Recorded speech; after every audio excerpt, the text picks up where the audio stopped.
चलो फिर से और पीछे चल के फटाफट से देखते हैं ये आखिरी का धन्य वचन। शुरू करते हैं ये वचन 3 से जो लिखा है, धन्य है वे जो मन के दीन हैं क्योंकि स्वर्ग का राज्य उन्हीं का है। और हमने इस पे देखा था कि वो होते हैं पापी और आत्मा में गरीब, पर प्रभु ने उन्हें आशीषित किया है और उपलब्ध किया है। फिर से वचन धन्य कारियोस यूनानी में सच में है बहुवचन, तो वो हैं आशीषें, पर सारांश में प्रभु ने हर बारी में प्रबंध करके दिया है जो वापस आता है अनुग्रह पर, उपलब्ध करा दिया है।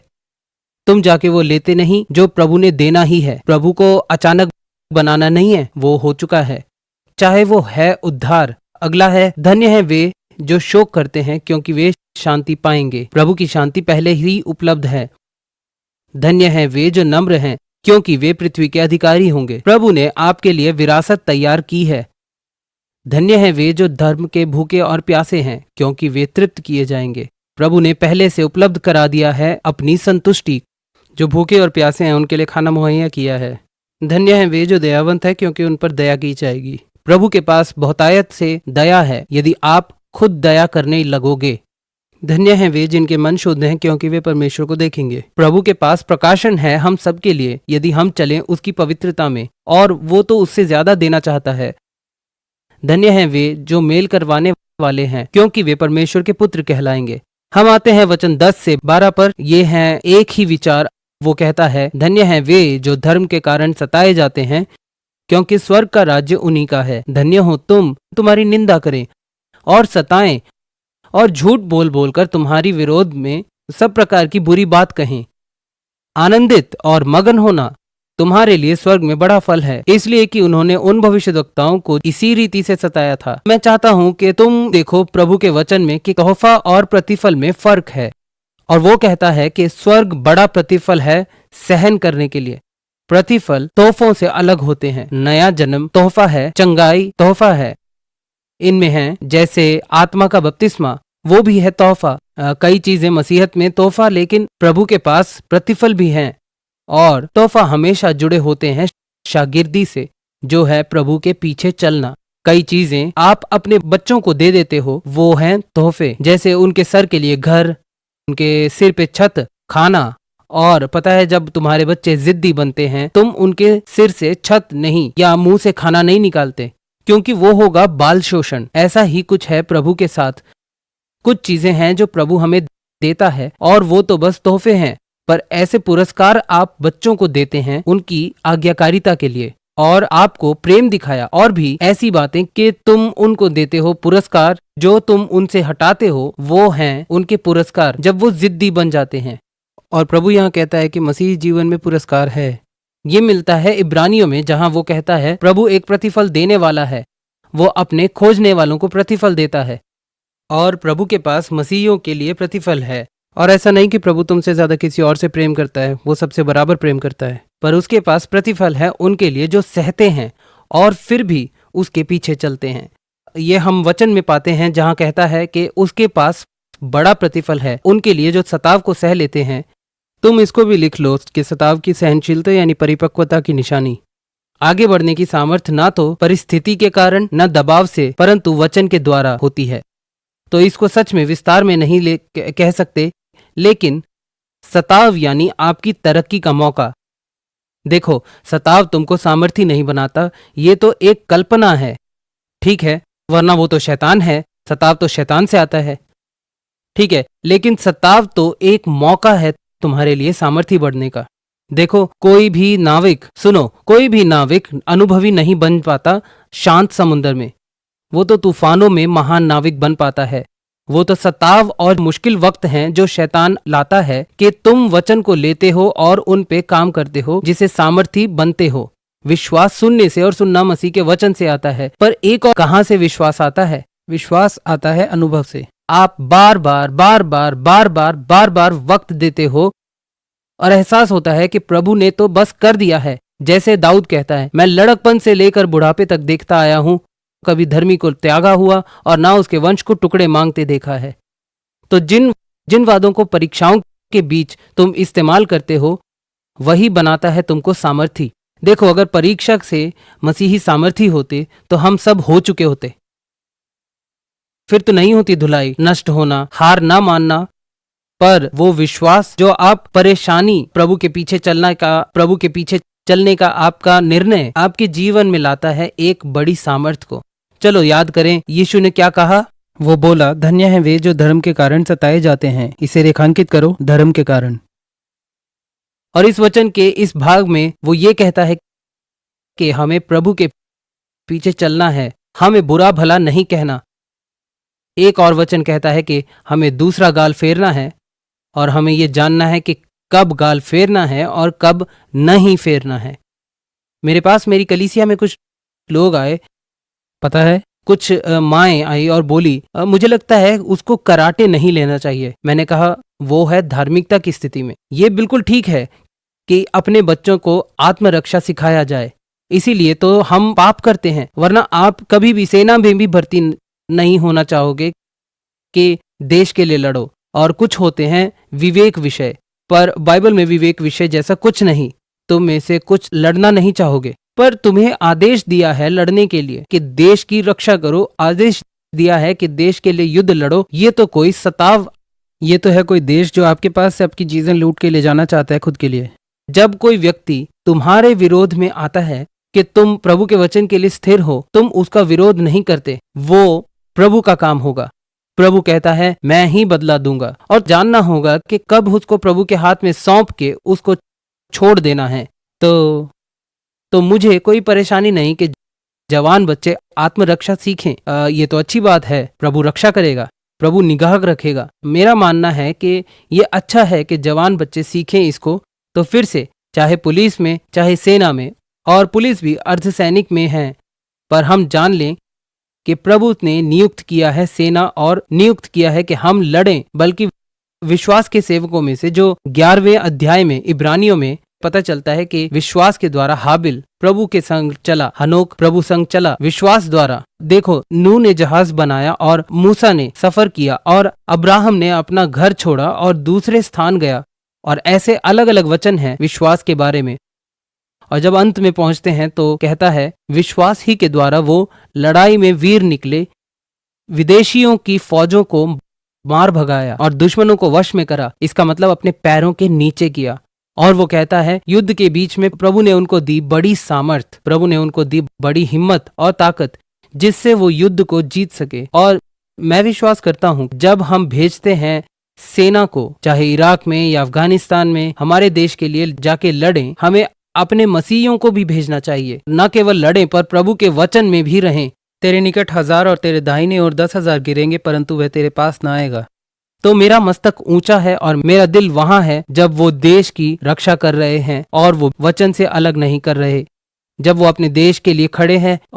या दूसरा, और हमें जानने की जरूरत है कि धार्मिकता के लिए सताव आता है। सच है कि हम मसीही हैं, और अगर कोई आपके विरोध में आता है कि आप मसीही हो तो इसको अपने घूसे से मत सुलझाओ। हालांकि आप प्रलोभित हो कि इस बार ऐसा करो, बल्कि हमें बोला गया है तिमुथियुस और तीतुस में कि जब तुम कलीसिया के लिए अगुवे देखो, कहता है वो कोई लड़ाकू ना हो, जो कि किंग जेम्स में कहता है स्ट्राइकर। और स्ट्राइकर यानी ऐसा व्यक्ति जो सब मसले अपने घूसे से सुलझाना चाहता है। शायद तुम ऐसे अतीत से आए हो, तुम बच गए, नया जन्म पाया और पवित्र आत्मा से भर गए। जब चीजें तुम्हारे अनुसार ना हो तो मन होता है कि मुक्के से सब ठीक करें। ये प्रलोभन हम सबको होता है वक्त वक्त पर, और हम उसको एक और करते हैं और प्रभु से कहते हैं, क्योंकि ये परिस्थिति है जहां हम सताए जाते हैं या विपत्ति का सामना करते हैं धार्मिकता के लिए। विपत्ति की बात है जो हमेशा विश्वासियों के जीवन का हिस्सा रहा है, चाहे वो पुराना हो या नया नियम। उन भविष्यद्वक्ताओं को जो तुमसे पहले थे, तुम तो उस कतार में खड़े हो जिसमें लोगों को धार्मिकता के लिए सताया गया था। यशाया सताया गया धार्मिकता के लिए, यिर्मयाह सताया गया धार्मिकता के लिए, और मूसा और अन्य भी, छोटे नबी बड़े नबी भी सताए गए थे धार्मिकता के लिए, और यीशु भी। बल्कि यीशु ने कहा, यदि उन्होंने मुझे सताया तो वो तुमको भी सताएंगे, परंतु ढाढ़स बांधो, मैंने संसार को जीत लिया है। तो हम इस पे वापस आते हैं कि सताव हमेशा के लिए स्थायी नहीं होता है। एक दिन तो उसको खत्म होना है और एक दिन पूरी तरह नष्ट होगा, और धर्मी जन सदा के लिए चमकेंगे पर इस बीच में तुम विरोध में होते हो शैतान के हमलों के, और फिर से तुम इसको अपने मुके से नहीं सुलझाते। ये फिर से आता है कि हमारी लड़ाई मांस और लहू से नहीं, हम लड़ाई नहीं करते मांस और लहू में, बल्कि हम मांस और लहू से नहीं लड़ते हैं। हम उनके विरोध में नहीं आते अपने शारीरिक ताकत से, और फिर भी वो धार्मिकता, शांति और आनंद है पवित्र आत्मा में। ऐसे प्रभु ने हमें आशीष दी है। धन्य हैं वे जो धर्म के कारण सताए जाते हैं, क्योंकि स्वर्ग का राज्य उन्हीं का है। धन्य हो तुम जब मनुष्य मेरे कारण तुम्हारी निंदा करें और सताएं और झूठ बोल बोलकर तुम्हारे विरोध में सब प्रकार की बुरी बात कहें। आनंदित और मगन होना। सताव में हमारा व्यवहार कैसा होना चाहिए? आराधक हमारी अगुवाई करें। यही तो बात है। स्तुति प्रशंसा को अपने आगे रखो, आनंदित हो जाओ, उनको सुनाओ अपना आनंद, बल्कि तुमने सुना है पहले भी, पर मैं इससे बेहतर और कुछ नहीं कह सकता। स्तुति प्रशंसा विश्वास की सबसे बेहतर अभिव्यक्ति है। युद्ध में पहुंचने पर तुम प्रभु की स्तुति करते रहो, बल्कि युद्ध में पहुंचने से पहले प्रभु की स्तुति करो कि तुम्हें अंत का पता है। नहीं पता कि कैसे इससे बाहर आऊंगा, पर मैं जरूर आऊंगा। मैं पिछली बार भी निकल गया था और इस बार भी आऊंगा। मैं शायद पहले की तरह नहीं आऊंगा, पर पता है क्या, मैं निकल आऊंगा। बल्कि मैं नहीं जानता कि कैसे आऊंगा, पर मैं आनंदित होऊंगा कि मैं निकल के ही आऊंगा। यही तो मुद्दा है, आनंदित और मगन होना। क्यों? क्योंकि तुम्हारे लिए स्वर्ग में बड़ा फल है। तो कई बार तुम पृथ्वी पर प्रभु के लिए स्थिर होने का परिणाम नहीं देखते, पर आप जरूर देखोगे अनंत काल में। कई बार तुम प्रतिफल देखते हो, कई बार तुम देखते हो परिस्थिति बदलते हुए। मुझे एक फोन कॉल आया कल मेरी कलीसिया से, और हम एक बहुत बड़े मुकदमे के बीच में, कलीसिया के विरोध में, जो था 5-6 साल पहले। हमारे कर्मचारियों में से एक लड़का था जो हमारे स्कूल के छोटे लड़कों से छेड़छाड़ करता था। हमें पता नहीं था। और एक बच्चा था जो 5 साल की उम्र से वहां था, और उसके माँ बाप पूरी तरह शामिल थे हमारी सेवा में और अतिथि सत्कार में। वो हमारी कलीसिया में 1 साल था, और फिर पता चला कि वो क्या करता था। वो पहुंच गया कैद में, और 25 सालों के लिए वो कैद रहेगा इस बात के लिए। पर वो माँ बाप हमारे विरोध में खड़े हुए, मुकदमा चला दिया कि हमें सब पता होना चाहिए था। हमें पता होना चाहिए था, 70 कर्मचारियों के होते हुए भी हमें पता होना चाहिए था कि प्रत्येक विद्यार्थी क्या कर रहा है। जब मुकदमा हो चुका तो मैंने हमारे वकीलों से कहा, मुझे समझ आ गया कि ये मुकदमा किस बात का है, कि ये सिविल मामला क्या है, क्योंकि वही था, ये था एक सिविल मामला। पता चल गया था एक सिविल मामला। वो था अधूरे लोग अधूरे वकील करके अधूरे जज के सामने और अधूरे पंचों के सामने खड़े हुए, क्योंकि तुम उत्तम नहीं थे।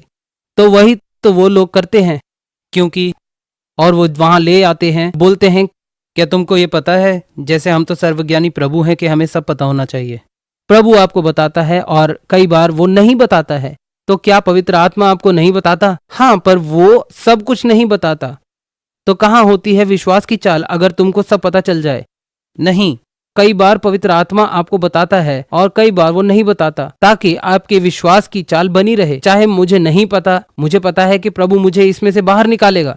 तो मेरी पत्नी और मैं उसमें से गुजरे, जो चला 3 सालों तक, और एक दिन वो अंत हुआ, क्योंकि हम विश्वास करते रहे कि ठीक होगा, ठीक होगा, ठीक होगा। और हम पहुंचे अंतिम पड़ाव पर, जो चला 7 हफ्तों तक। उसके अंत में पंचों ने देखा हम सब हमारी नजरों से, और उनका पलड़ा हल्का रहा। तो वो इस बात से खफा रहे जब मुकदमा खत्म हुआ। सब प्रभु ने साबित किया कि क्या होता है कलीसिया के खत्म होने के बाद, और वो कलीसिया जो प्रभु के पीछे चलना चाहती है। चलो मैं बताता हूँ। 1 साल पहले फिर हम पर मुकदमा आया, और मुझे कल कॉल आई कि सब कुछ देखा गया और अब खत्म है। प्रभु का धन्यवाद हो। फिर भी तुम प्रभु के पीछे चलते हो, क्योंकि यीशु ने कहा कि जीवन में परीक्षा तो आएंगी, लेकिन प्रभु होगा तुम्हारे साथ। उसने कभी नहीं कहा कि तुम मौत के साए की तराई से नहीं गुजरोगे या मर जाओगे। एक तो वो मौत का साया है, तुम उसको पार करोगे, यानी मैं इस तरफ से शुरू करूंगा और गुजर के उस पार निकल आऊंगा। ऐसे पल होते हैं जब प्रभु बातों को रोकते हैं, पर वो सब कुछ नहीं रोकते। कैसे बिगड़े हुए हम बन जाएंगे अगर हम पर कुछ ना हो और हम बस फूंक मार के सब हटा दें। छेड़छाड़ के बीच परमेश्वर के वचन पर खड़े होकर चरित्र का विकास किया जाता है, और ये जानना कि चाहे कितनी भारी विपत्ति हो, मेरा प्रभु इससे बड़ा है। धर्मी पर बहुत सी विपत्तियां आती तो हैं, परंतु प्रभु उसको उनमें से निकाल लाता है। पौलुस ने ये कहा उन्होंने प्रभु को सताया, वो तुमको भी सताएंगे। वो बोला, अगर प्रभु के पीछे चलोगे तो जीवन में विपत्ति आएंगे ही। ये तो प्रभु के साथ चलने का हिस्सा है। और कैसे पता चले? तो तुम प्रभु के पीछे विश्वास से चलोगे। शैतान हजारों को छोड़ तुमको ढूंढने की कोशिश करेगा, क्योंकि तुम खड़े होगे उसके मसीहत के बीच में एक योद्धा के समान, जो स्थिर भी नहीं हो पाते। मैं यीशु के लिए खड़ा होऊंगा। और देखते हैं क्या होता है। सारा नर्क खुल जाएगा, पर सारा स्वर्ग भी खुलेगा। और वहीं तो आती है मसीहत में तरक्की। देखो, ये सबसे अंत में कहा, क्योंकि वो शुरू होता है नए जन्म से, शुरू होता है नए जन्म के धन्य वचन से, और बढ़ता है उन्नति और सीखना और नम्रता और खुले दिल और शुद्धता, पवित्रता की चाल और मेल करवाने वाले प्रचार करते हुए। पर जब हम इसमें आते हैं अंत में, और इसमें वो कहता है कि परिपक्वता की सबसे बड़ी निशानी है एक मसीही के लिए, जब तुम एक परीक्षा में या तकलीफ में से गुजरते हो और एहसास करते हो कि कोई मेरी खुशी नहीं छीन सकता। शैतान कर ले, तू बस एक गवाही को उत्पन्न कर रहा है, क्योंकि जब मैं इसमें से निकलूंगा मैं दुनिया को बताऊंगा कि प्रभु ने मेरे लिए तकलीफ और परीक्षा के बीच क्या किया। तो वो उस पे आता है। हम नहीं लड़ते 7 या 8 या 15 बार, हम लड़ते हैं जीत तक, और अंत में शैतान ही दिखेगा गिरा हुआ। पौलुस कहता है, मैं गिरता हूं पर फिर खड़ा होता हूं, मैं तकलीफों से गुजरता हूं पर निकल आता हूं। चलो देखें कुछ वचन कि सताव का कैसे सामना करें। भजन संहिता 37 में 37वां भजन, कैसे सताव और तकलीफों का सामना करें, कैसे मुश्किलों का सामना करें, जिनको पुराने नियम के संतों ने झेला, नबियों ने झेला, नए नियम के संतों ने झेला, नए नियम के नबियों ने और प्रेरितों ने झेला। बल्कि याकूब की पुस्तक शुरू होती है उन संतों को जो तितर बितर होकर रहते हैं। वो क्या था? याकूब लिख रहा था इब्रानी मसीहियों को, याकूब लिख रहा था यहूदी मसीहियों को। वो उनसे बात करते हुए कहता है, संत जो तितर बितर होकर रहते हैं। किस कारण से वो तितर बितर हो गए? सताव।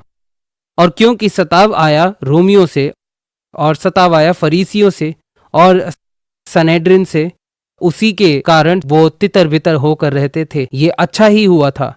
पता है, कई तरह की फलियां होती हैं और सही तापमान में वो फटती हैं और अंदर से सब हर तरफ फैल जाते हैं। वैसे ही थी कलीसिया। वो केंद्रित थे यरूशलेम पर, और फटे सताव के कारण और हर तरफ तितर बितर हो गए। उसी वजह से बड़ी कलीसियाएं शुरू हुई। अंताकिया में बड़ी कलीसियाएं शुरू हुई, गलातिया में बड़ी कलीसियाएं शुरू हुई, इफसुस में। सब हुआ वचन से। खुशी की बात यह है कि सालों सदियों तक दुनिया और दुनिया प्रणाली और दुनिया के साम्राज्य मसीहियों को तबाह करने की कोशिश की। जितनी बार उन्होंने ऐसा किया, मसीहत और भी फली, और आज दुनिया भर में मसीहत फैल रही है। अलौकिक रूप की मसीहत है जो फैल रही है। चिन्ह, चमत्कार और अद्भुत काम और अन्य भाषा, और ये कलीसिया हर जगह फैलने में मदद कर रहे हैं। उन्होंने चीन में उसको मिटाने की कोशिश की। इन्होंने सोचा कि मिटा दिया, पर वो चले गए धरती के नीचे। और जब सताव हटा तो वो सब ऊपर निकल आए। और हम आज जानते हैं कि करोड़ों करोड़ में मसीही हैं चीन में। परेशानी ने उनको हराया नहीं, उसने तो उनको और भी वचन पे निर्भर कर दिया और शैतान के हमलों के विरोध में खड़ा किया। जैसे एंड्रयू ने बताया चीन से आने के बाद कि वो ऐसे आदमी से मिला जो कैद में था, 20 साल बाहर आ गया है, पर कैद के बारे में बात करो और वो वहाँ की गवाहियों को नहीं भूलता। जो मुझ में है वो उससे सामर्थी है जो इस संसार में है। तो सताव आता है तो हम आते हैं, हम कहते हैं कि सताव नहीं पसंद करता है। मैं नहीं कह रहा, हालेलुया, आ गई परेशानी। केवल बेवकूफ ही ऐसा सोचेंगे, ठीक है। पौलुस ने नहीं चाहा, यीशु ने नहीं मांगा। वो नहीं बोला ठीक है कल है क्रूस का दिन। यीशु ने भी वो कहा, प्रभु यदि हो सके तो ये प्याला मुझसे हट जाए, पर फिर भी मेरी नहीं तेरी मर्जी पूरी हो। जिसने उस आनंद के लिए जो उसके आगे धरा था क्रूस का दुख सहा। इसको अपना आदर्श वचन बना लो। विरोध में कौन है? ओह, मेरे आगे रखे आनंद के लिए मैं इसमें से पार निकल जाऊंगा। क्या आनंद था जो यीशु ने देखा क्रूस में जाने के लिए। यीशु का पुनरुत्थान और कई करोड़ों के ऊपर करोड़ों लोग धरती पर आते हुए, प्रभु का परिवार बढ़ता हुआ, ये वही था जो उसको क्रूस के आगे ले गया। तो यीशु के आगे क्या था? तुम हो वो खुशी जो यीशु के सामने रखा था। तुम हो वो कारण कि वो क्रूस पर गया और ऐसी साधारणता से किया। एक और तरीका है, दूसरी तरफ के अपनी मुक्ति को देखो। कदाचित रात को रोना हो परंतु सवेरे आनंद पहुंचेगा। ये सिर्फ अस्थाई है। शैतान तो अनंत नहीं, उसकी एक स्थायी शुरुआत है और उसका स्थायी अंत भी है, नरक की आग में हमेशा। इसी बीच शैतान अस्थाई है पर परमेश्वर अनंत है। मुझे अस्थाई नहीं बल्कि अनंत जीवन दिया गया है। मुझ में, मेरे पास अनंत काल का जीवन है। मैं तो शैतान की परेशानियां जो मेरे जीवन में वो फेंकता है वो अस्थाई हैं और मेरे जीवन में प्रभु के उत्तर सर्वदा के लिए हैं। ठीक है, एक और तरीका यह है कि कौन था यहाँ, प्रभु या शैतान? प्रभु था पहले, शैतान बनाया गया था काफी काफी काफी देर के बाद। प्रभु हमेशा से था, बल्कि प्रभु की कोई शुरुआत नहीं ना कोई अंत है। तो प्रभु था यहाँ। तो मैं ये पूछता हूं, प्रभु आपकी परेशानी है या प्रभु आपका उत्तर है? शैतान आपकी तकलीफ है। पता है ये क्या बताता है मुझे? मेरे उत्तर मेरी समस्याओं से पहले मौजूद थे। मैं एक परेशानी में चला जा सकता हूं कि उसका रास्ता पहले ही वहां था। क्या तुम्हें लगता है जब शैतान ने बलवा किया प्रभु के विरोध में, क्या प्रभु अचंभित हुआ? क्या वो यीशु की ओर मुड़ा और कहा अब कोई हल निकालना ही पड़ेगा? और यीशु ने बोला मुझको मत देखो। कोई उत्तर है पवित्र आत्मा? तुम लोग इसका हल निकालो और बताओ, मैं जाके लोगों को बता दूंगा। अचंभित नहीं हुआ था, प्रभु के पास पहले से ही उत्तर था जब शैतान स्वर्ग में उस पे चढ़ाई करने आया था। अब खुशखबरी है कि प्रभु सब कुछ जानता है और उसके पास बचाव का रास्ता है। हमारे पास नहीं। कभी हमें पता होता है, कभी नहीं। हम उस पे निर्भर नहीं हो जाते क्योंकि वो देखता है शुरुआत से अंत तक। तो तुम्हें लगता है प्रभु अचंभित हुआ जब आदम ने पाप किया? क्योंकि आदम उसका उत्तर था शैतान की तकलीफों के लिए, पर आदम शैतान के साथ ही शामिल हो गया। और फिर उसने यीशु को देखा और बोला मैं हार गया भाई, ये दूसरी बार हो गया, बस हो गया। नहीं, क्योंकि प्रभु के पास पहले ही उत्तर था। अध्याय 3 उत्पत्ति का, जो था औरत का फल। सब खत्म हुआ और यीशु मसीह बना आखिरी आदम, और उसने आके वो मिटाया जो पहले ने किया था। पहले ने मौत तक पहुंचाया और दूसरे ने अनंत जीवन दिया। प्रभु के पास हमेशा है उत्तर, तो वो जरूर अपने समय पे आपकी सुधि लेगा। मैं उन वचनों को प्रेम करता हूं। रोमियो अध्याय 8 वो कहता है, देखो प्रभु ने हमें उचित ठहराया भूतकाल। प्रभु ने ये सब कुछ कर दिया भूतकाल, उसने उचित ठहराया और पवित्र किया, और आखिरी में कहता है कि उसने महिमान्वित किया है, वो भी भूतकाल है। तुम समझे मैंने क्या कहा? वो भूतकाल है। प्रभु हमें बचा चुका था जब हमने ग्रहण किया, वो हो चुका है और हम तो पवित्र किए गए हैं जैसे हम पवित्रता में चलते हैं। एक बात जो आश्चर्यजनक है, वो हमें महिमान्वित देखता है भूतकाल, जो हम अभी तक नहीं हुए, यानी तुम्हारा पुनरुत्थान पाया शरीर। पता है मतलब? प्रभु मुझे स्वर्ग में ही देखता है एक पुनरुत्थान पाए शरीर में। पता नहीं तुमको इसका मतलब भी पता लगा या नहीं, पर प्रभु इससे पहले कि मैं बचाया गया वो देख चुका था कि मैं उसको ग्रहण करूंगा, तो उसने मुझे बचाया। उसने मुझे बढ़ते हुए देखा, और दुनिया की नींव रखने से भी पहले उसने मुझे देखा पवित्र। दुनिया की नींव रखने से पहले उसने मुझे देखा महिमान्वित। ये हुआ नहीं है, पर प्रभु की ओर से पहले ही हो चुका है। एक पुनरुत्थित बदन मेरे इंतजार में है और मैं उसके साथ सर्वदा स्वर्ग में रहूंगा। क्यों ये इतना जरूरी है? अगर मुझे उस बदन में रहना है स्वर्ग में, तो इस परेशानी से मुक्त होके ही जाना चाहूंगा।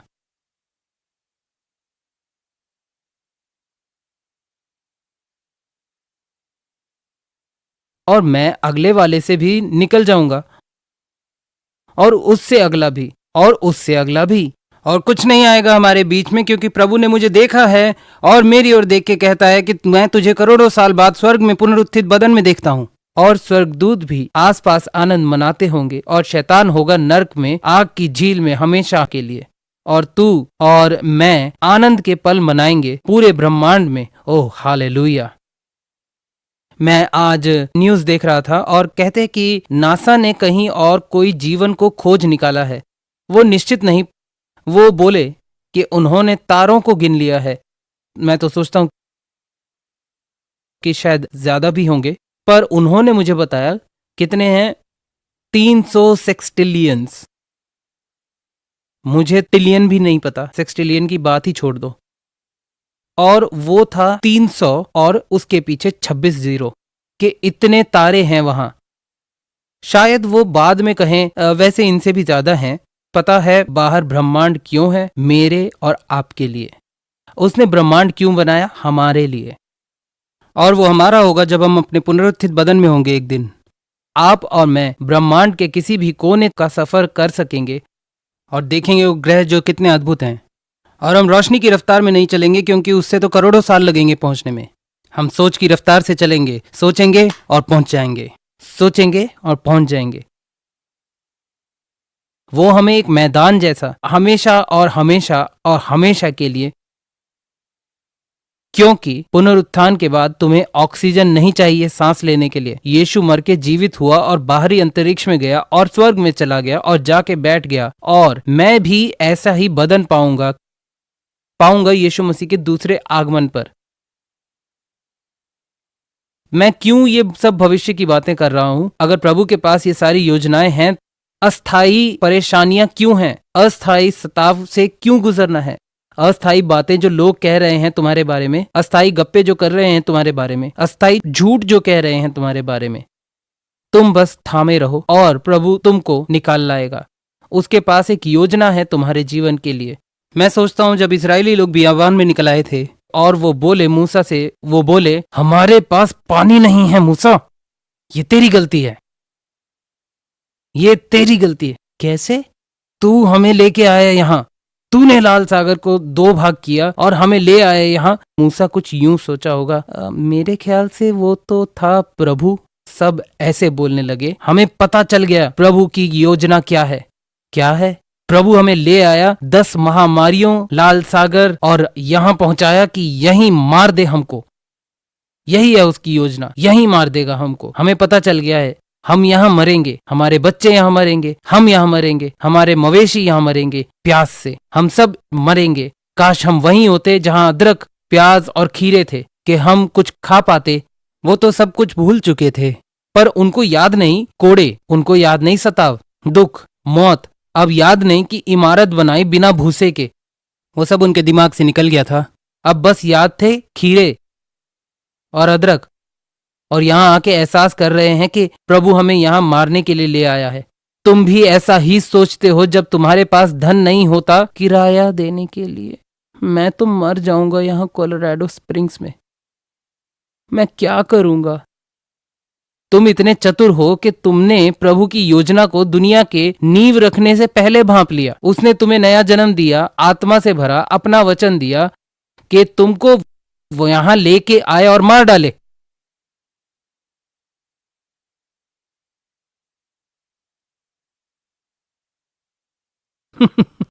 ये नहीं होने वाला। प्रभु के पास है अगले साल, 10 साल, 100 साल, करोड़ों साल आपके लिए। वो तुमको नाम से जानता है और तुम्हारे सिर के बाल भी गिने हुए हैं। तुम उसकी हथेली में हो जहां वो तुमको भूल नहीं सकते। तुम उसकी आंखों की पुतली हो। तुम ही वो कारण हो कि उसने यीशु को क्रूस पर भेजा। वो किसी और ग्रह के लिए नहीं मरा, बल्कि इस ग्रह के लिए मरा जहां तुम रहते हो। उसने कहा पृथ्वी पर कोई पाप नहीं जो वो माफ ना करे, तो वो इसी जगह में तुम्हें संभालना चाहता है। ये सब तुम्हारे लिए है। तुम इतने कीमती हो कि एक दिन वो कहेगा कि लो, ये सारा ब्रह्मांड तुम्हारे लिए है। हाँ, पृथ्वी होगी, स्वर्ग भी होगा, बल्कि ये दोनों एक होंगे। सदा के लिए ये दोनों एक साथ आएंगे और एक दूसरे से जुड़ जाएंगे। पर मुद्दा ये है कि हम चाहे स्वर्ग में जाएं, चाहे धरती पर या ब्रह्मांड के किसी भी हिस्से में जा सकते हैं। हमारे पास अनंत काल है कि देखें 300 सेक्सटिलियन तारों को और उनको करीब से देखें। तो इन सब के बीच में शैतान कर ले जो करना है, कर ले जो करना है, कोई फायदा नहीं। मैं अपना आनंद नहीं खोऊंगा और उम्मीद और भविष्य, और ये सब अद्भुत है शैतान। जबकि मैं अपने आनंद में घूमूंगा और मौज करूंगा, तू तो नरक की झील में पक रहा होगा हमेशा हमेशा के लिए। तो जो भी हो, तुम्हारा भविष्य बढ़िया है। मेरे साथ देखो भजन 37। भजन क्या करें हम सताव में? मैंने इस सुबह तुमको बताया कैसे सताव को झेलना है। देखो प्रभु की योजना तुम्हारे लिए, देखो प्रभु की योजना अनंत काल के लिए। मैं तुम्हें 7 वचन दूंगा कैसे परिस्थिति को संभालना है। भजन 37 देखो वचन 12। दुष्ट धर्मी के विरुद्ध बुरी युक्ति निकालता है और उस पर दांत पीसता है। ये जुड़ा है जुबान के पापों से, परंतु प्रभु उस पर हंसेगा। देखो जब प्रभु हंसेगा तो तुम क्यों नहीं हंसते? घर जाओ और सोचो विपत्ति और हंसना शुरू करो। मुझे नहीं पता कैसे होगा, पर प्रभु जानता है। तो कहता है परंतु प्रभु उस पर हंसेगा क्योंकि वह देखता है कि उसका दिन आने वाला है। प्रभु भविष्य जानता है, प्रभु भविष्य जानता है और तुम्हारे विरोधी का भी जानता है, और वो जानता है तुम्हारे भविष्य क्या है। वो आगे कहता है दुष्ट लोग तलवार खींचे और धनुष बढ़ाए हुए हैं ताकि दीन दरिद्र को गिरा दें, चाल चलने वालों को वध करें। उन्हीं के हृदय छिदेंगे और उनके धनुष तोड़े जाएंगे। ये रही एक और अद्भुत बात जो प्रभु के वचन में है। जो फंदे शैतान तुम्हारे लिए डालता है वो उनमें गिरता है। ये कई कई बार हुआ। नीति वचन बताता है जैसे सूपाबेनी उड़ते उड़ते नहीं बैठती, वैसे ही होगा शैतान के हमलों के साथ। सूपाबेनी उड़ती हैं और जाती हैं और वो वापस आ जाती हैं अपने पुराने स्थान में। वो सीधा ये कहता है कि वही होता है शैतान के साथ। वो एक जाल बिछाता है और खुद ही गिर जाता है उसमें। मैं कभी भी उसको पढ़ते हुए कोयोट और रोड रनर को नकार नहीं सकता। कई बार कोयोट अपने जाल बिछाता है कि रोड रनर को पकड़े और वो उसके पास से गुजर जाता है, बल्कि कई बार रोड रनर को तो पता भी नहीं होता कि क्या हो रहा है, कोयोट फंस गया है, बल्कि वो तो बस भागता रहता है। जब हम स्वर्ग जाएंगे तो कई ऐसे जाल पता लगेंगे जिनके बारे में हमें पता भी नहीं था। हम तो यीशु की स्तुति करते रहे और जीवन में बढ़ते रहे और शैतान खुद इनमें फंस गया। उसके तीर उसी पे वापस आते हैं। जो गड्ढा उसने तुम्हारे लिए खोदा उसमें खुद गिर गया। एक और नीति वचन कहता है कि शैतान जो पत्थर लुढ़काएगा आपके लिए वह उलटकर उसी पर लुढ़काएगा। मेरे लिए तो ये कार्टून जैसा लगता है जो पहाड़ी पर पत्थर लुढ़का के ले जाता है और अचानक वह उसी पर लुढ़काता है। यही तो ये कहता है कि तुम डटे रहो, दुष्टों की युक्तियां उन्हीं पर वापस आएंगे और तुम बिल्कुल सही रहोगे। प्रभु तुम पर निगाह रखेगा। तो देखो लूका अध्याय 21। क्या है जो आपको आगे ले चलता है? सबसे पहले प्रार्थना अद्भुत है, वो तुम्हें सामर्थी बनाता है, पर वचन भी है। कई वचनों से सशस्त्र होके तो खुद को वचनों से सशस्त्र करो और दुआ भी करो। अपना विश्वास और भरोसा यहोवा पर रखो। जब हम परीक्षाओं से गुजरते हैं तो मेरी पत्नी एक वचन पढ़ती है हर सुबह, और एक नहीं बल्कि बहुत सारे, और वो शुरू करती है एक वचन से और उसके नीचे के सारे वचन उसी पर होते, और मैं उन्हें पूरा दिन ध्यान लगाता हूँ। पूरा दिन किसी वचन को याद करके निकल लेता हूँ और अगले दिन वो मुझे एक और देती है, और यह होता रहा करीब 3 साल तक। जैसे लोरेटा ने मुझे वचन देती रही, उन पे ध्यान करूं और प्रभु हमें निकाल बाहर लाया। लूका 21 देखो वचन 11। और बड़े बड़े भूइंडोल होंगे और जगह जगह अकाल और मरियां पड़ेंगी, और आकाश में भयंकर बातें और बड़े बड़े चिन्ह प्रकट होंगे। परंतु इन सब बातों से पहले वे मेरे नाम के कारण तुम्हें पकड़ेंगे और सताएंगे और पंचायतों में सौंपेंगे और बंदी गृह में डलवाएंगे और राजाओं और हाकिमों के सामने ले जाएंगे, पर यह तुम्हारे लिए गवाही देने का अवसर होगा। ओ प्रभु की महिमा हो। तुम समझे मैं क्या कह रहा हूं? जब तुम परेशानी में पड़ो तो शैतान से कहो कि तू कुछ नहीं कर सकता, क्योंकि जब मैं जीतूंगा तू हारेगा। प्रभु इसका अंत करेगा। अब मैं दूसरों को बताऊंगा कि हम एक जैसी परिस्थिति में हैं कि कैसे प्रभु हमें ले आया। वो तो ये कह रहा है कि चाहे कितना ही बुरा हो, तुम्हें राजाओं और हाकिमों के सामने ले जाएं, चाहे वो न्यायाधीश हो, चाहे मुकदमा चलाएं, मुझे नहीं पता, चाहे जो भी हो, प्रभु इन सब से बड़ा है। और मैं बस ये कहता हूं कि डरो मत, भरोसा प्रभु पर रखो, अपना आनंद रखो, हमेशा आनंद रखो। वो वायदा करता है कि वो मौका होगा तुम्हारी गवाही का, तो प्रतिरोधी उठेंगे। प्रभु के आने से पहले प्रतिरोध बढ़ जाएगा, और वो हमसे कहता है प्रभु हमें निकालेगा उनमें से। प्रभु वायदा नहीं करता कि वो हर तकलीफ से हमें बचा लेगा, पर वो कहता है कि वो उनमें साथ होगा और उनमें से निकाल के ले आएगा। फिर से मैंने ये पहले भी कहा है, पर कई बार हमारे लिए सबसे जरूरी होता है लक्ष्य। प्रभु के साथ है यात्रा, वही तो मुख्य बात है। पता है हम पीछे बैठे बच्चों के समान हैं। क्या हम पहुंच गए हैं? क्या हम पहुंच गए हैं? तो जो प्रभु आज कह रहा है कि हर दिन तुम इस विपत्ति के बीच में हो, और माना जाता है कि प्राकृतिक में जवाब अभी तक नहीं आया है। अभी एक और दिन है कि चरित्र बनाए और भरोसा और ताकत। जब इसके अंत में आऊंगा, मैं छुड़ाया हुआ नहीं, मैं एक बेहतर मसीही होऊंगा, उससे बेहतर चरित्र के साथ जो पहले था। और फिर से चरित्र विकसित होता है सताव में। जैसे जैसे आप प्रभु के वचन का इस्तेमाल करते हैं, परिस्थिति तुम्हें बेहतर नहीं बनाती, पर उनमें जो वचन इस्तेमाल करते हो वो आपको बेहतर बनाते हैं। क्यों प्रभु एक तलवार दे अगर युद्ध ना हो? क्यों वो एक ढाल दे अगर कोई जलते हुए तीर ना होते? मतलब आज कई मसीही हैं जो कहते हैं कि शैतान तो कुछ भी कर सकता है, जब उसके तीर आते हैं बूम ये नहीं होता, बूम वो नहीं होता। अरे बेवकूफ, अपनी ढाल उठा, क्योंकि वो जलते तीर असली हैं और हमले भी असली हैं। इसलिए तलवार दी है, ना कि इसलिए कि पड़े पड़े जंग लग जाए, पर उसको इस्तेमाल करने के लिए, और जूते इस्तेमाल के लिए, और कमरबंद इस्तेमाल के लिए। ये सब चीजें दिए गए हैं क्योंकि जीवन में परीक्षाएं होंगी ही, पर आनंद मनाओ कि मैंने संसार को जीत लिया है। रोमियो अध्याय 8 देखो वचन 35। रोमियो अध्याय 8 और वचन 35 कहता है, कौन हमको मसीह के प्रेम से अलग करेगा? उत्तर है, शैतान कोशिश कर सकता है पर जीतेगा नहीं। कहता है, कौन हमको मसीह के प्रेम से अलग करेगा? फिर वो बताता है विशिष्ट बातें। तुम जवाब दो मुझे, क्या क्लेश या संकट या उपद्रव या अकाल? देखो, लेकिन कहते हैं कि अकाल हो सकता है, क्या वो हमें प्रभु के प्रेम से अलग कर सकेगा?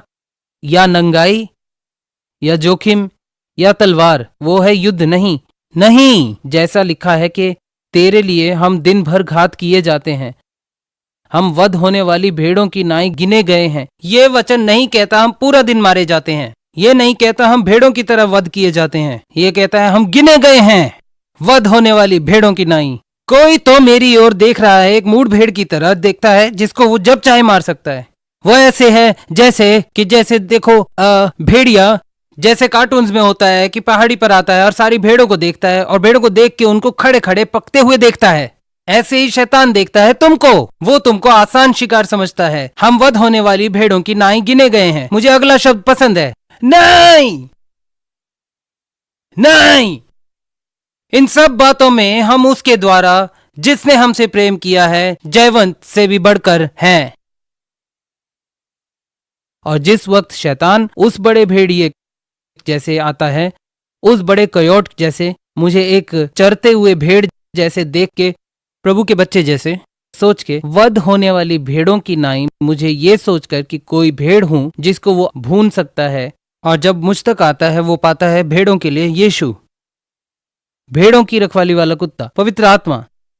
तो वो फिर से कहता है इस वचन में, नहीं, इन सब बातों में हम उसके द्वारा जिसने हमसे प्रेम किया है जयवंत से भी बढ़कर हैं। मेरे साथ खोलो 2 कुरिन्थियों अध्याय 4। बाद में रोमियो अध्याय 8 में पौलुस ने कहा, क्या क्लेश और दुख और ऐसी सब बातें अलग अलग करके बोल के वो आगे बोलता है, सो हम इन बातों के विषय में क्या कहें? यानी हम बात करते हैं चीजों से। क्या सचमुच?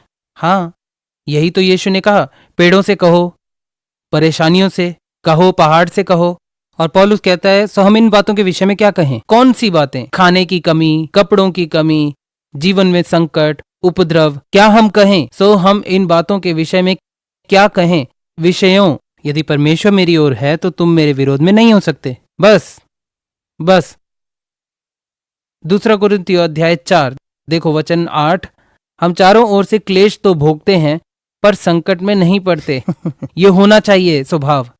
मैं कुछ बच्चों से बात कर रहा था और उन्हें पता ही नहीं था नरक क्या है, और स्कूल में आए सारा नरक ही खुल गया उन पर। नौकरी मिली थी पर इधर आने के बाद नहीं रही। उनके पास धन था पर अब नहीं। जिधर गए तो पूछते, क्या हम प्रभु की मर्जी पूरी कर रहे हैं? यही तो शैतान कहता है, क्या तुम प्रभु की मर्जी पूरी कर रहे हो? और आप अपनी परिस्थिति के आधार पर प्रभु की मर्जी को देखते हो। मत गिनो प्रभु की मर्जी को अपनी परिस्थिति के आधार पर। और कई बार सोचते हो, धर्मी पर बहुत सी विपत्तियां पड़ती तो हैं। तुम एक कदम बढ़ाते हो धार्मिकता का और शैतान ले आता है सताव। तो उसमें से कई पीछे मुड़ के देखते हुए, सब कुछ मेरे विरुद्ध था, सारा नर्क मेरे विरोध में था, सब मेरे विरोध में आई। उन सब के बीच में मैं प्रभु से लिपटा रहा और वो मेरी जिंदगी के सबसे उत्तम दिन थे। मैं देखता हूँ जो उन्नति मैंने की प्रभु में, मैं और मेरी पत्नी ने उन्हें लिखा, मेरे पति और मैंने लिखा, हम दूसरे ओर निकल आए और प्रभु ने हमें अद्भुत रीति से आशीषित किया। तो वो कहता है हम चारों ओर से क्लेश तो भोगते हैं पर संकट में नहीं पड़ते, निरुपाय तो होते हैं पर निराश नहीं होते। कभी हुआ ऐसा कि पता नहीं चल रहा कि क्या करना चाहिए? वो वक्त है कि निर्णय ना लें, उलझन में निर्णय नहीं लेना, इंतजार करो उलझन सुलझे। वो ये कहता है, तो वो यहाँ कहता है कि निरुपाय तो हैं पर निराश नहीं होते।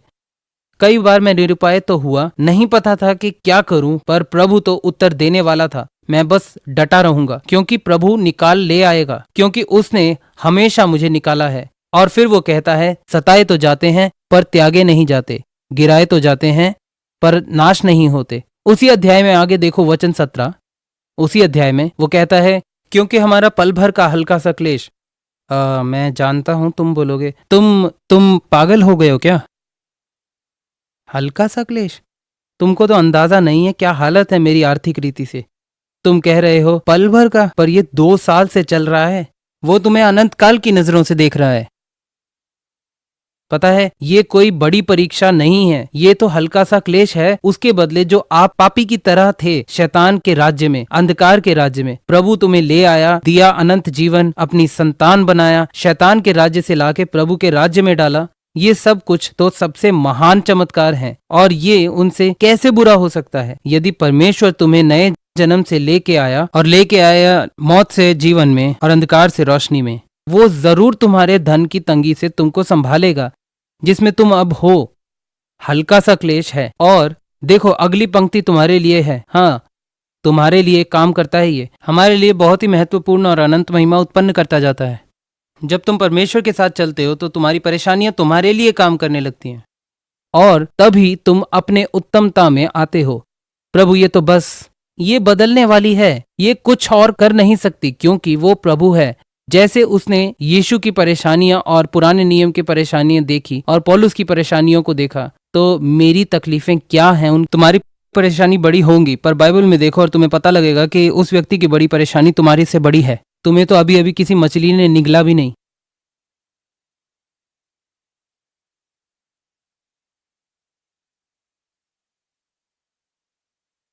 वो आगे उस वचन में कहता है, और हम तो देखी हुई वस्तुओं को नहीं परंतु अनदेखी वस्तुओं को देखते रहते हैं।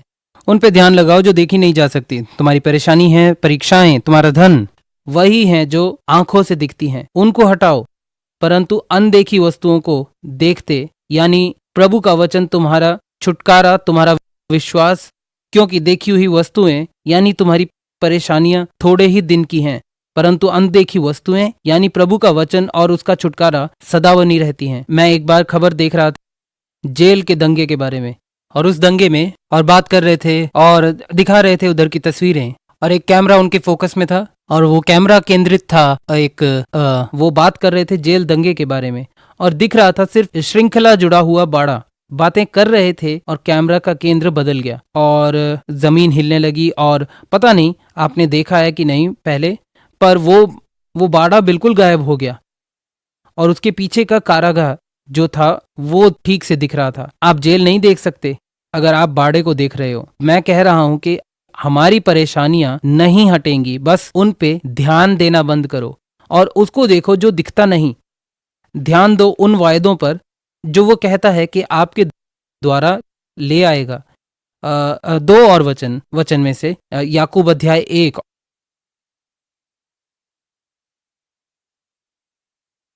और देखो वचन 2।